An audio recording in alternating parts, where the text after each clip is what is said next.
hindi lahat ng mga reklamo ng isang guro o ng isang magulang o kaya ng mga stakeholders ay maaaring masubject sa grievance machinery.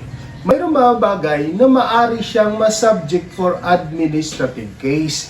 Halimbawa, yung dishonesty, yung disgraceful and immoral conduct, yung grave misconduct, yung simple misconduct, yung conduct prejudicial to the best interest of the service, at yung mga iba pang bagay na covered ng administrative case. Ang mga bagay na ito ay hindi na dadaan sa school, hindi na siya dadaan sa district, hindi na siya dadaan sa division office. Dahil ang disciplining authority, pag sinabi nating administrative case for teachers, is the regional director. So, ang reklamo against teacher ay mapupunta agad sa regional office. Pero kung non-teaching naman ang inireklamo, ang disciplining authority ay ang schools division superintendent. So, pag administrative case, subject of the administrative case ay hindi na